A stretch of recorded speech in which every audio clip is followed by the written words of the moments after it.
unhappiest in the saddle. A fellow sportsman. I am an FBI agent! Great Scott! What do you say we cut the chit-chat? A-hole! Dogs and cats living together, mass hysteria! Come with me if you want to live. Hello, and welcome to the Retro Ramble podcast. I'm Charlie McGee. I'm George McGee.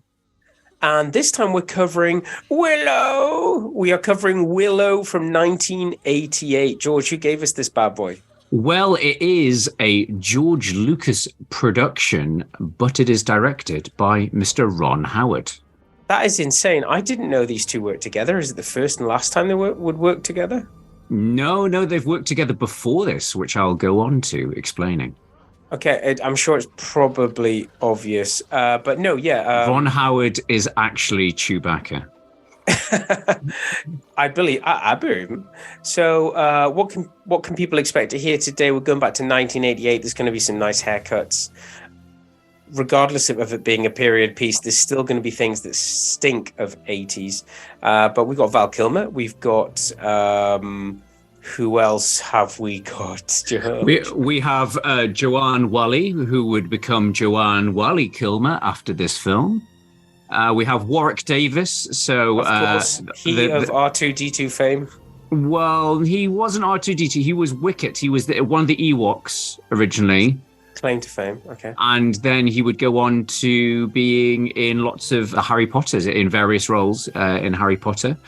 So yes, this is his first sort of big on-screen role. His breakout role. Okay, so it's a Ron Howard film.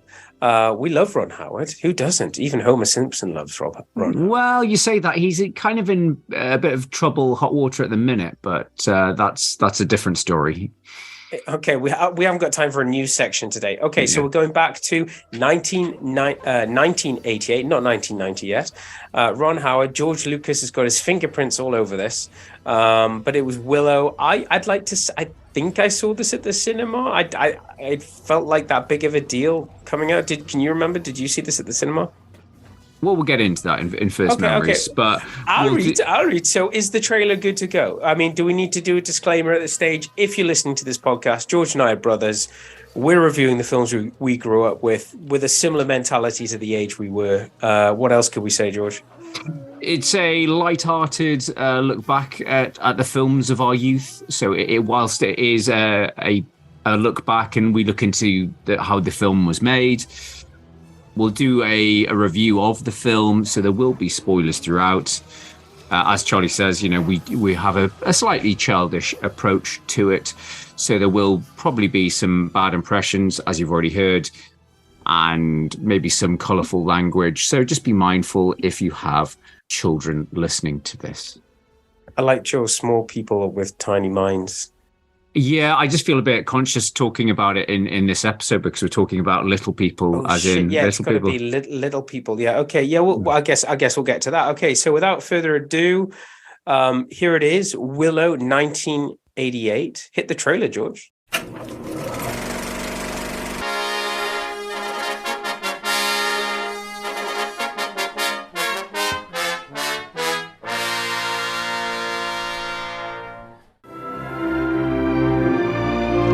It was a different time. It was a time of destiny. A time when a child could tip the balance between good and evil. Why, with my powers, with the strength of my great army, can you not find one little child? A time for an unlikely hero named Willow. Tell her I'm not gonna let anything happen to the baby. We gotta give that baby to somebody. I'm somebody. A time of scoundrels. What goes on here? Uh-oh. And a time of rebels. You are great. It was a time when courage could be found where you'd least expect it. A time when unearthly powers raged and good men risked their lives. A time of great adventure.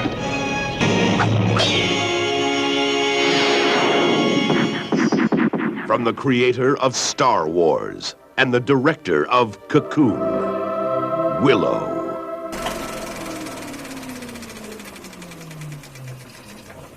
So, George, how did we get this 1988 Howard Lucas joint? From whose noggin did this come from? I mean, I said in the intro, you can see that George Lucas's fingerprints are over this creatively, for good and for bad. But how did we get this film? How did these two end up working together on this project? So, yes, it starts with George Lucas all the way back in 1972. So even before he hit big with Star Wars, he came up with the idea for the film, originally titled back then as Munchkins. However, he sat on the idea for quite some time and obviously got his hands full with Star Wars and all the Star Wars sequels, just the original trilogy we're talking about at this part. However, he formed a relationship with Ron Howard on American Graffiti. I think that was the big film he did prior to Star Wars. So that was mid-70s.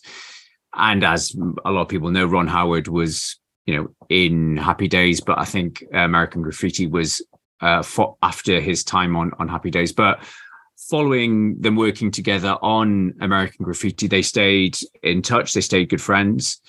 And Ron Howard would then go on to become a fairly successful director of I wouldn't say blockbusters, but I think his breakout directorial debut maybe was Splash. And then he did Cocoon. And whilst he was overseeing the post-production on Cocoon, ILM, owned by George Lucas, were doing the special effects for it. And whilst he was at ILM, they got chatting, and Ron Howard was like, "Oh yeah, I really love to do a fantasy project at some point." And George Lucas, as I'm imagining, was stroking his beard. He's like, "Oh, well, maybe I got something for you." Yeah, I'm trying to work out what George Lucas was up to. So this was 1985. Return of the Jedi was 1983. So I don't know if he had his hands full with ILM, rolling about in a bed of money, possibly, but so he like gave it to Ron Howard and was like, "You run with it. You find a writer." So Ron Howard found a guy he'd worked with previously, a guy called Bob Dolman, who mainly had TV credits to his name, but Lucas was a fan of his work he did on a sitcom called WKRP in Cincinnati, which was in the late 70s. So yeah, he did, I think, 7 drafts in a year, and Lucas was happy with it. However, when it came to selling the film, you would kind of think with George Lucas's name and the success of Star Wars, it would be an easy sell, right, to the studio? Right. Wrong. So it's probably worth noting. So you and I think it's safe to say we're not massive fantasy fans. Safe to admit that? Yeah. I think our interest in fantasy begins and ends with Lord of the Rings, and even the stuff in that we're not really aligned with. Yes, I was going to say the same thing. I think, you and I were big fans of the Lord of the Rings films. We grew up watching the very scary Ralph Bakshi animated one that finishes halfway through the story. Do you remember that? Yeah, it's halfway through the second one. Yeah. Dungeons and Dragons was a cool cartoon when I was growing up, but never, ever played the game. And then what would the other sort of anything other fantasy really in our realm? Well, there's Labyrinth. Labyrinth was more like, I don't know, it was more like comedy horror. I wouldn't say that was fantasy, but well, yeah, the 80s was a big time for fantasy, and I don't know why it was so in vogue, but there was a lot of fantasy films in early 80s. So yeah, Labyrinth was one of them. That was 85. There was Legend, Ridley Scott, Tom Cruise. Haven't seen that. Haven't watched that. That might be one for Revelations, because I don't think I've watched it all properly. So maybe. Do you know what I haven't watched as well? Is Never-Ending Story. Never watched it. That's fantasy. Just think the concept of the title, it terrifies me. So I think that's right. I never got around to watching it. Mrs. Simpson, this is the biggest crime against my case against the makers of the Never-Ending Story. There was Krull, there was Dragon Slayer, Time Bandits, Lady Hawk. There was lots of fantasy films in the 80s. And now Potter. No, but it's a lot of them weren't successful. And for that reason, when even with George Lucas's name and backing behind it, a lot of the studios were like, we don't want to touch fantasy. You know, it's not, people are, you know, it's not bringing in the big bucks. But Masters of the Universe changed all that? Is that what you're about to tell me? That was 80. Yeah, well, of course, that was 87. That was probably another reason why people didn't want another fantasy film.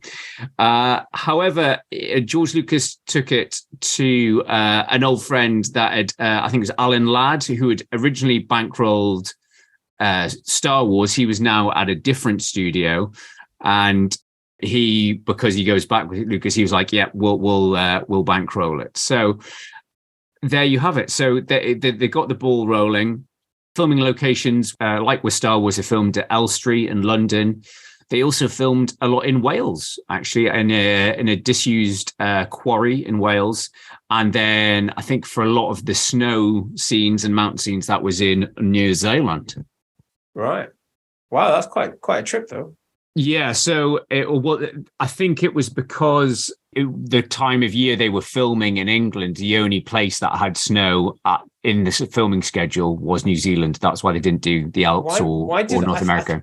When I was watching, I did ask myself, where has this been filmed? It was like quite cinematic, and yes, I mean, no, I find that interesting about the production side. So, you know, just to go back on your point, so was this or wasn't it a success at the cinema?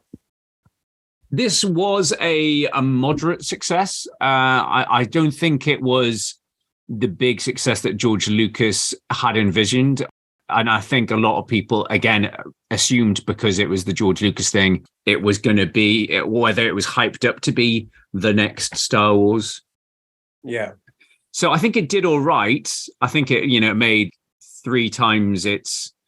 Well, we all watched it, and this was back in the day where we either paid to watch it in a rental, we paid for the video itself, or we paid to watch it at the cinema, or terrestrial TV paid him. So do you know what I mean? This was back in the day when, if lots of people watched a film, the film made money. And what we'll get on to talk about later is they're making a remake, they're remaking a series, aren't they?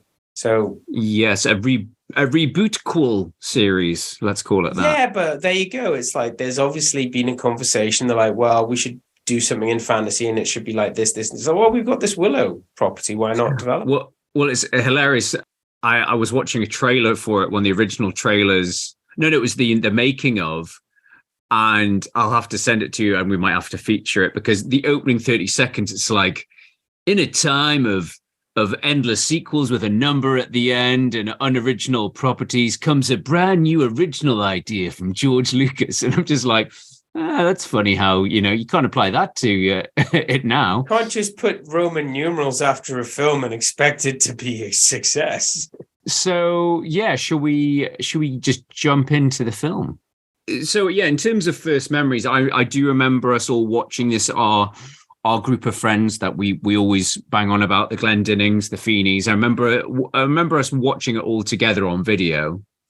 Whether we, I do remember this being a film that we all watched, and it was a big deal. Probably because you joke about maybe the George Lucas connection wasn't enough to get bums on seats in the cinema, but it was enough for this film to mean something to us when we were growing up. Well, I mean, yeah, let's address the dragon in the room. I remember us joking about it when we were kids, saying it was a Star Wars ripoff. The fact that you have Mad Mardigan is essentially, you know, a medieval Han Solo. You have, instead Princess of Leia. You've got a warrior princess. Darth Vader is replaced by her mum. Yeah. No, you've got General Kale, who's basically the guy with the skull mask. The skull mask. Yeah. That's basically Darth Vader. And then you have Lady Palpatine, Queen Bav Morda, is it? Yeah. So. And then I didn't really sort of draw the connection, but I saw somebody else mention that the brownies, the two pixie guys, are effectively, they're effectively the C-3PO and R2-D2 of the piece. Yeah, no, that kind of makes sense. But it's when I said before, you know, it's got George Lucas's fingerprints all over it. He's like, I'll just do the same thing again. But I'd like to think it's more than him just saying, I just think I can't stop thinking of Ron Howard in The Simpsons, like, and he has to decide who will live or die. Yeah. It's like I have this idea of Ron Howard pitching the film to Lucas and going, okay, so yeah, he could be Han Solo, that could be the Leia character, that could be Vader. Yeah, I could work with this. Do you know what I mean? It can't have been that basic, but it's funny. Yeah. It's like, was it deliberate? Was it accidental? Do you know what I mean? It's like, or is it just his style? It just seems weird to me. It's so blatant. But at the same time, you can say there's definite parallels with Lord of the Rings, Oh God, it's a Hobbit much? Yeah, little person entrusted with, big responsibility, going outside his comfort zone. In a village of other little people. Yeah. With funny names, and in where humans are in it. So it's a world where there's little people and humans exist and they're referred to as giants. So it's like, oh no, the baby's this. So I mean, we've done first memories, George, but I thought just as a segue to get us talking about this film is the many firsts that feature in this film, just to give you a taster of what I would like to discuss today. So first time I've seen a wig on a baby. First time I've seen a costume on a dog. What do you mean? They were rat hounds, weren't they? Yeah. Instead of dressing up a monkey, Charlie, it's dressing up a dog. Yeah. So first time I've seen a granny fight. So I just think baby wigs, dog costumes, and granny fights. Not seen that in a lot of films before, but Willow gave us all three. No. So where do you start talking about this film? It's a great romp. It's a great, you talk about it as being fancy. It's solid. Ticks a lot of boxes. It's watching it again, I'm like, I can see why we liked this when we were young. I guess you would say it's like a young adult film at best. It's a Harry Potter type film. It's not there for adults. It's there at the best. It's there for adults who take their kids to see it. Yeah, and I think George Lucas was, again, quite clear on that when he was devising it. He said he wanted a fantasy film for a young audience, and it was like something very corporate. He said it's sort of like a bunch of encounters manufactured for a young audience. It's like, that sounds very corporate speak for creating a film. Let's make some money. Yeah, I think it is. There's a lot to like about this film. It's got a great score by James Horner. As we've talked about, some of the locations, it's got some beautiful cinematography and some great use of matte paintings. I noticed that when they're climbing up the hill and in the background. Yeah, very smart use of that. And I think, from the key players, you get some great performances. I think for Warwick Davis, considering, he hasn't had that much acting experience. He was under lots of fur in Return of the Jedi. I think he does very well for effectively a first-time leading performance. I think his accent's a bit weird. Considering he's English, there's times where it feels like he's had an American accent coach. Yeah, or maybe he was living in LA. I think it's more that in Hollywood. Yeah. No, but then you see, like, in the behind the scenes footage, he's talking in his English voice. So I don't know whether that's a Ron Howard thing, whether he's been told to give it a more of a generic accent, or to say certain things that the American audience won't miss. Maybe I wouldn't say dumbing it down, but like, look, our big audience is US. When you say this with your English accent, I feel like we lose something. So I need you to say it a bit more American. Yeah. That sounds like the sort of thing a director would say. And you've got a great performance from Val Kilmer. I think, he's got that. Yes, it is Han Solo light, but it's a very charming performance. He's does that lovable rogue and a bit of a clumsy oaf very well. I also like that he's wearing what should mostly be described as I've just left a Skid Row concert. It's just like, it's like that sort of metal thing, but he's tall, he's dashing, he's handsome. And that's just Val Kilmer. Yeah. There's the whole brownies thing. There's the should we, I don't think the plot is worth dissecting. It's pretty much by the numbers fantasy, right? The only thing I would say is sort of to jump into the negatives. I feel like it does jump around a bit, and in some ways, I kind of the passage of time isn't very clear. So, for example, Willow gives the baby to Mad Mardigan and then sets off home, and then very quickly Mad Mardigan's already lost it, and the brownies have kidnapped her with their eagle type thing. It's the next scene. It's the next scene. Yeah. They part ways, and then maybe we see something happening with the evil queen, and then it goes back to him, and the brownie's, I've got your baby, and he was like, wait a minute. Yeah. So yeah, okay. So there's that, and then the next time we see Mardigan, he's in a tavern sleeping with someone's wife dressed as a woman. So I'm like, okay, how long has this been? What's going on? Yeah, he can't be trusted. So yeah, I don't know if there is some missing scenes, or they're just like, yeah, this is fine, and it does zip along. I think it was you're never bored, and I think it does have a good pace to it. But thinking back, I was like, oh yeah, that's a little bit choppy, and the timelines don't. And I don't honestly know. I saw someone ask on IMDb, it's like, how long is Willow away for? And someone's like, oh, a week, and I was like, I'm sure it feels longer than that. Yeah, it is hard to pinpoint, but don't worry about that. I think there was a few things in this film. So, yeah, don't worry about that. It's like I thought it was interesting that you're talking about the Star Wars similarities, that whole rigmarole that Willow has to go through to turn the super powerful the super powerful naked granny.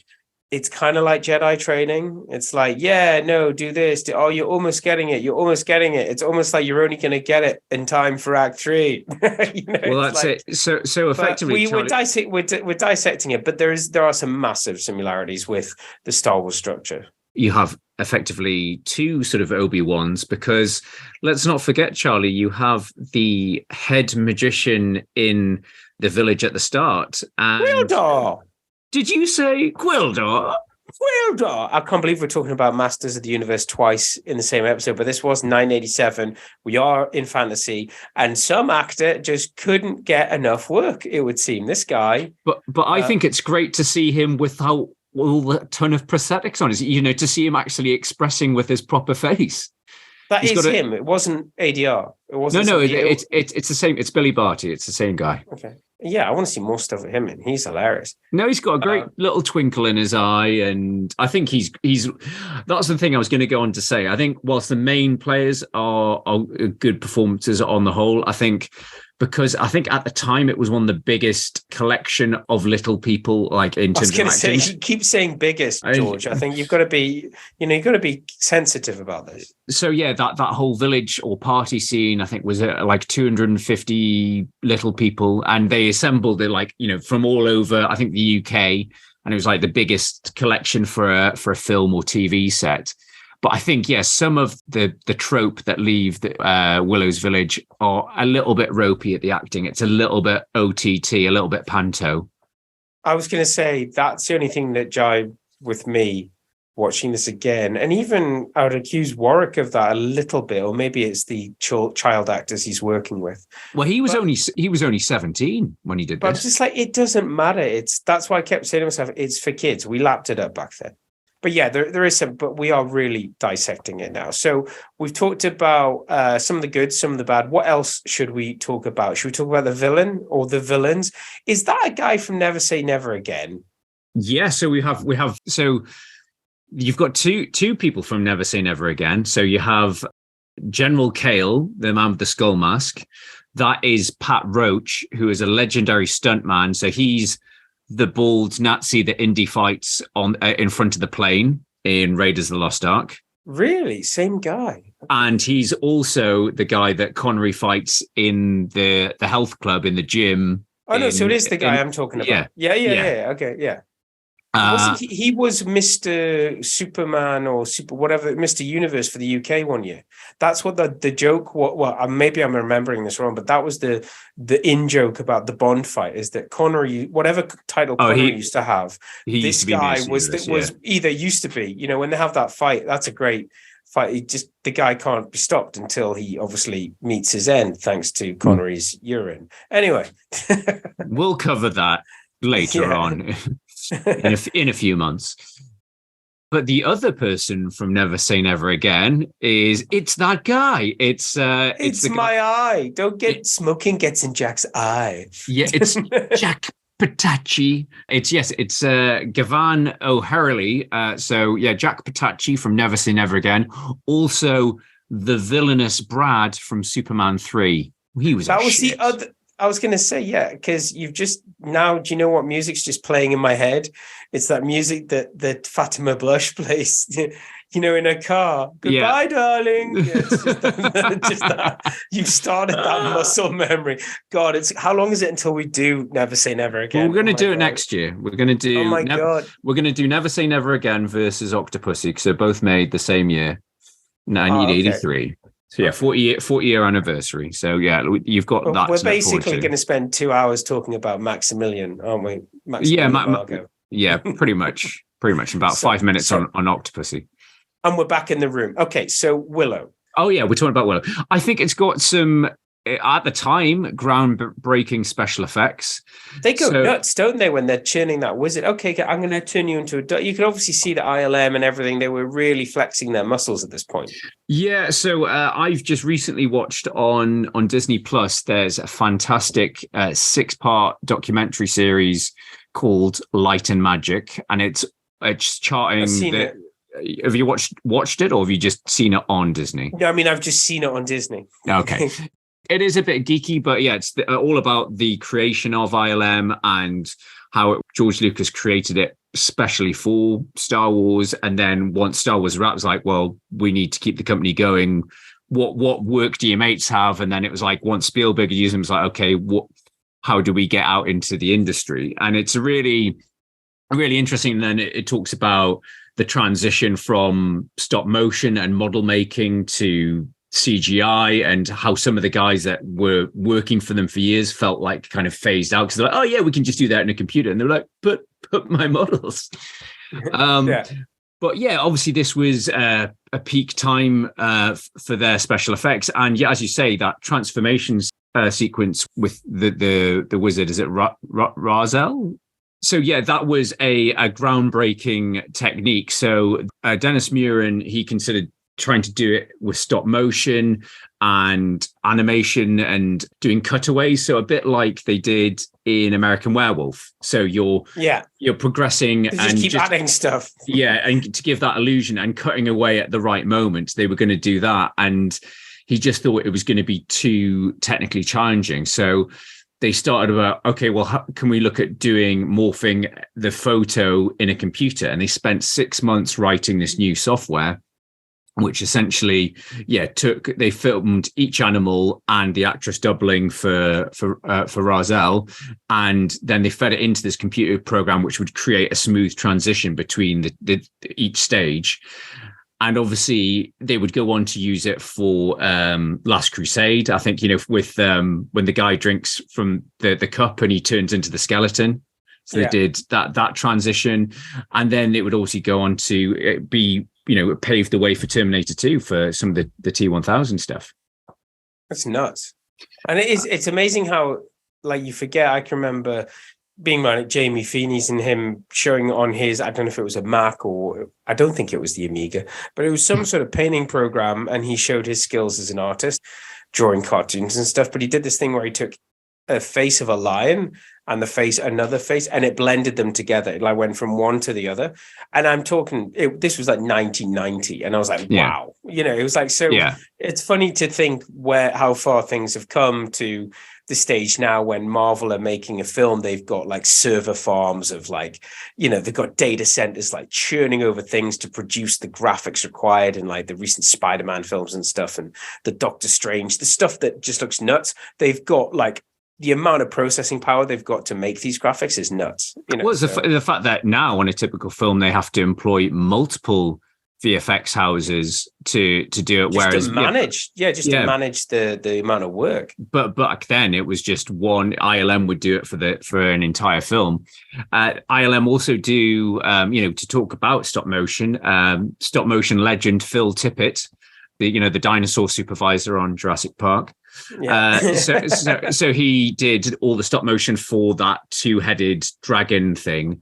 I've got some trivia on that. So that dragon is called Eborsisk. It's a mixture of Siskel and Ebert. So because apparently as a bit of the critics, the two critics, and General Kale is named after a very famous film critic called Pauline Kael, who frequently gave George Lucas bad reviews. So I love it. In your face. Yeah, and unsurprisingly, she didn't give this film a good review. Wow. I think I don't know why Ebert would have a problem. I guess maybe he's just not a fantasy fan, because I've seen Roger Ebert review like a film with Schwarzenegger and say, if you enjoy his films, you will, you'll enjoy this film. It's predictable. It's blah blah blah. So he can still see the good in most things. So it's surprising if Ebert had a problem with. Maybe it was. I don't know if Ebert had a problem with all of Lucas's films. Maybe it was just a playful nudge towards them because they were big critics at the time. Yeah, but he definitely had an axe to grind with Pauline Kael. Well, it seems that way. I did like that character, the skull guy. I thought he was I think even Jean Marsh as Lady Palpatine. I mean, Bav Morda. I think it's a good performance. With the material she's got, she's suitably like vexed and evil and hissing and English villain accent type. And she's going proper Palpatine by the end with the like swollen eyes. And as you say, as you were saying at the start, I found it a bit odd. The climax of the film is two grannies beating the shit out of each other. Granny fight, and it's a proper fight. It's a fist fight, yeah. Yeah, it's just like, no, but I said to you, like, as well as the baby wig, it's like, we need to reinforce the fact that the baby has ginger hair. Well, she hasn't got any hair. It's a baby. Put a wig on it. I don't understand. Put wigs on all of them. Yeah. Put wigs. First granny wig. I'd say the first time I've seen Put wigs on the dogs. Drag. Yeah, Val Kilmer and drag, and they put wigs on the dogs. Yeah. Anyway, so what else do we need to cover? Are there is there any coulda, woulda, shoulda? I have one, and it's a big one though. Your scientists were so preoccupied with whether or not they could that they didn't stop to think if they should. So coulda, woulda, shoulda is where George informs us about all the other actors and directors, anybody else who was considered for roles in this film but didn't actually get them. So the only one I have for this is none other than John Cusack, not Joan Cusack. John Cusack tested out for the role of Mad Mardigan and lost out to Val Kilmer. And according to IMDb, he considers it his biggest disappointment.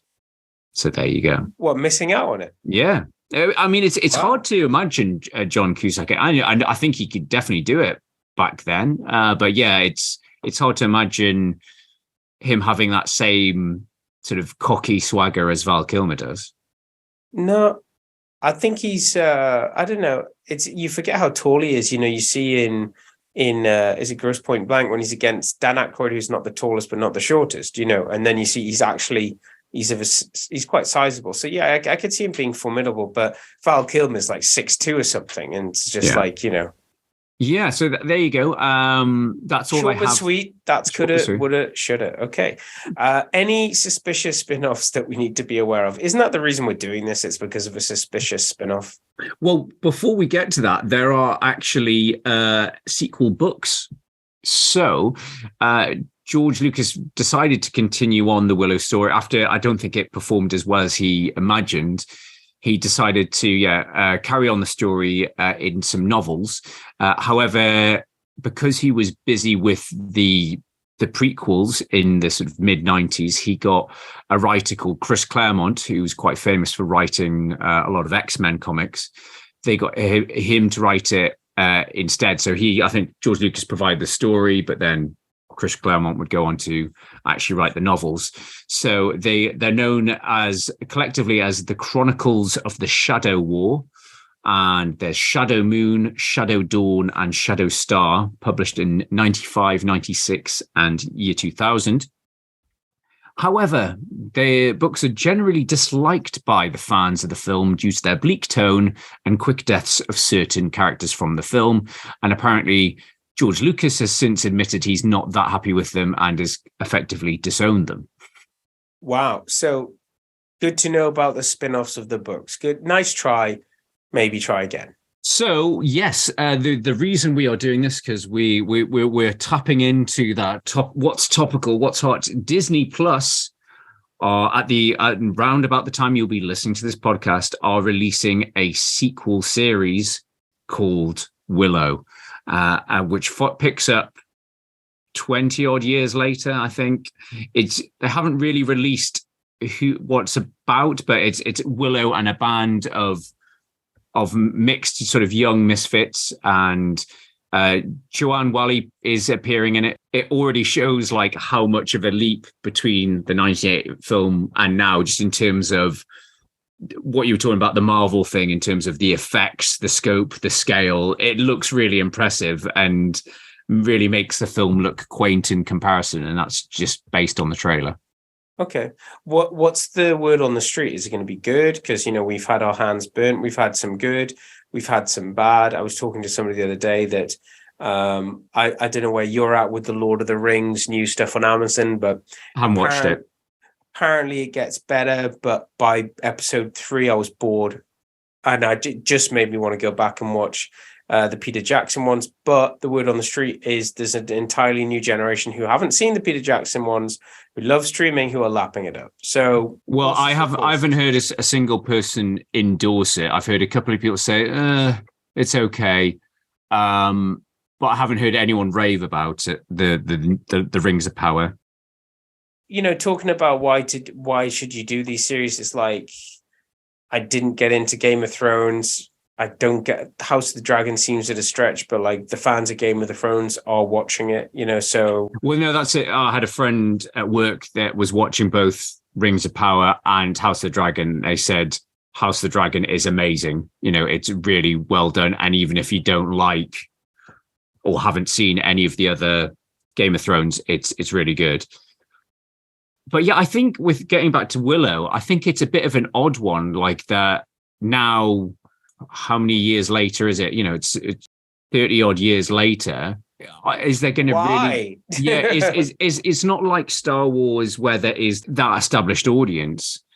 We may be wrong. There may be a lot of people that have rediscovered it through Disney. But it seemed like, I think when Disney Plus first came out, it was one of the first things they announced that they were going to bring back was, we're doing more Star Wars. We're also going to do a Willow series.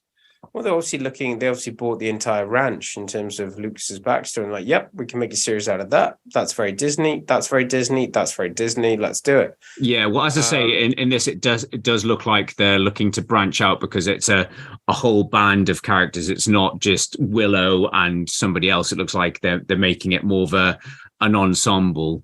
You can't make a series now without having 3 different, stories. You got to have all the subplots going on. There is a story of a child destined to be an empress, and the unlikely hero who would protect her.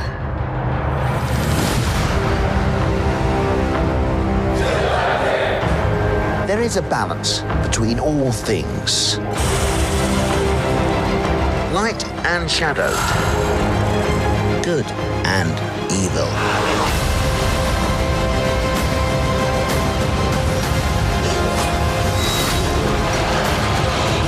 When that balance is upset,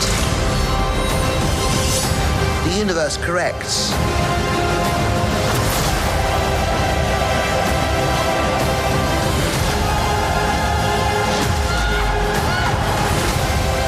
The world needs you again. It needs your magic.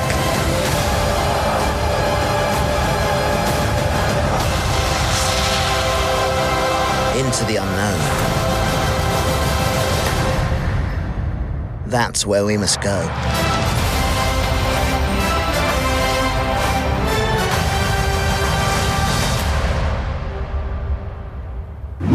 So, it looks impressive. But I think I'm looking at it probably from the wrong way. I'm looking at the opportunity Disney are taking with old assets. But you're saying that was like their plan all the way back in 2020 when they launched Disney Plus. They were like, "This is what it's about." So fair play to them. Yeah, I think there has been sort of rumors and plans, discussions of making a sequel over the years. And Ron Howard sort of like said, "Yeah, maybe we'll ideas have come up, but not just now." But you're right. Looking at that trailer, it does feel like there is a little bit of Disney saying, we need our own Lord of the Rings. We need our own Game of Thrones. And we've got this Lucas asset that we bought when we bought all of his stuff off him. Yeah. Let's put it to use. Should we make a new one to compete with Lord of the Rings? It's like, what have we got in our back pocket? Well, we've got Willow. We're doing it. Yeah. But it does look quite, some impressive production values, some scope and scale and stuff. Honestly, it looks more interesting. The fact that it's just got, nobody in Lord of the Rings has any connection to, it's just weird that concept. The fact that because it's been done by somebody different, they haven't got anybody. I haven't watched enough of it. Maybe other people come back, but apart from the orcs and Galadriel, isn't it? Yeah, but it's not the same actress. There's no connection. It's like, they got names, but they've got names and species. Anyway, so at least with this, you look at, Willow, you're like, okay, they've got Warwick, they've got him in it. They've got, that's enough. Yeah. They've got Kevin Pollak as returning as the brownies, one of the brownies anyway. So do you know what I mean? They've got enough to let's take a look. It probably will in 3 episodes end up being better than the film in terms of production values and the amount of writers who work on it. So why not? So we can't, I'm not criticizing them. It's just the whole Lucasfilm. I know. I think that's the thing I would actually say is that I think whilst Willow's an enjoyable film, I think it's not a perfect film. I think it's perfectly enjoyable, but it's not a stone cold classic. So if anything, I think this series there may not be too much expectation. And if anything, but it could potentially lead to, oh God, it could be successful. And I'm not sure how successful the Rings of Power has been. Considering how much did they pour into it? It's like, wasn't it $500 million or something? I heard silly numbers. Yeah, like hundreds of millions. Well, they're having to make a second season already to justify the amount of money they've spent on it. Give them a second series, you swine. Okay, so no, I'm willing to give it the benefit of the doubt. See what it's like when it comes out. If I like it, I like it. I just think there's more interesting stuff to come because we're sort of beyond. I'd like to think the COVID lag, in terms of creative stuff that's been made. I think there's some very interesting stuff coming out. I'm interested to see the new Black Panther film just to see how they're doing with it. But I'm also quite cynical about the fact they're doing it after what happened with Chadwick Boseman. It's like, we need another film regardless of him dying. It's like, it's what he would have wanted. Anyway, but there's some great stuff. We've got John Wick coming, and I'm more excited in terms of Prime stuff, talking about Rings of Power. I'd be more interested to see like the new Reacher because they just wrapped a few weeks ago. So there's more Reacher. New Reacher, new Jack Ryan. As you said the other week, all of the airport dads. Dad fiction.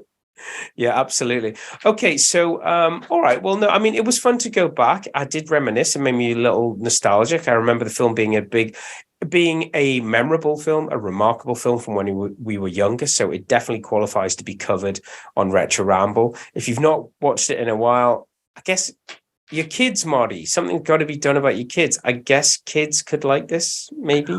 Yeah, I don't know. I think I tried. Or is it too weird? Yeah, well, it's a bit. Obviously, it's a little bit scary in places. You've got scenes of mild peril, as you would normally describe it. Yeah, you've got the 2-headed monster. You've got the trolls, the pigs, and stuff like that. So there are a few like creepy things in it. The hairy dogs.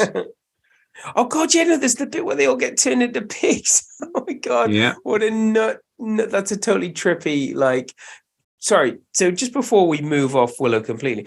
Tell me about the parties, Mr. Howard. Tell me about the wild, wild parties that were had. So, yeah, the only clip I could find on IMDb around this film on the main Willow page is like, oh, Ron Howard reminisces talking about working on Willow.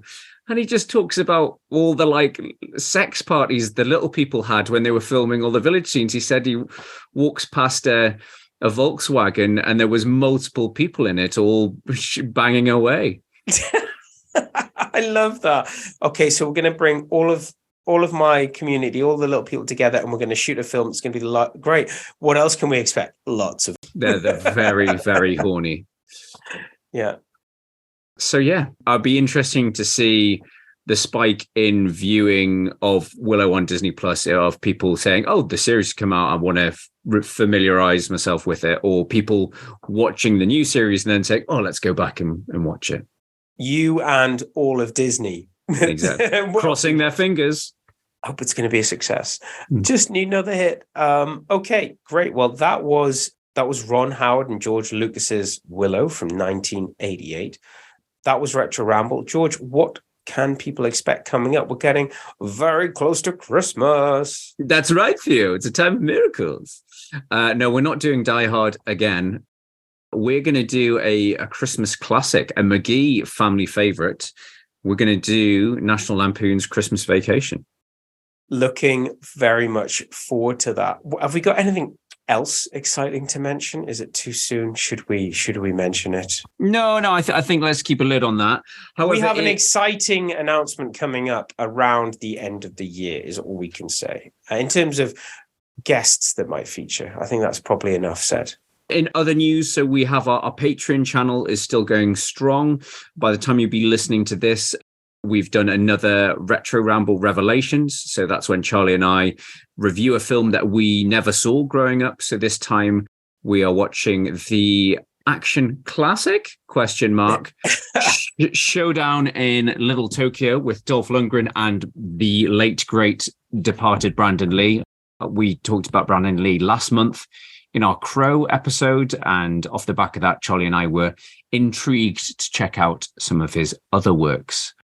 So there's plenty of stuff on our Patreon channel. So if you are not a subscriber, please check it out. There's lots of content on Bond. We've been doing a lot of celebration being 60 years of James Bond. There's all the Revelation series. So there's stuff like The Warriors, Roadhouse, Jean-Claude Van Damme's Cyborg. Oh my God. As well as recent releases. And as Charlie's saying, there's some big films coming out, the cinema coming up. So there'll probably be some recent rambles as well. We'll probably be taking a look back at the John Wick series with the release of John Wick 4 and plenty more. So yeah, check out our Retro Ramble page on Patreon. Excellent. And obviously you can follow the blog on retroramble.blog. And we're on all the social media channels. So for this episode, I've been Charlie McGee. I've been George McGee. And we'll see you next time. Bye-bye. Bye-bye. Willow.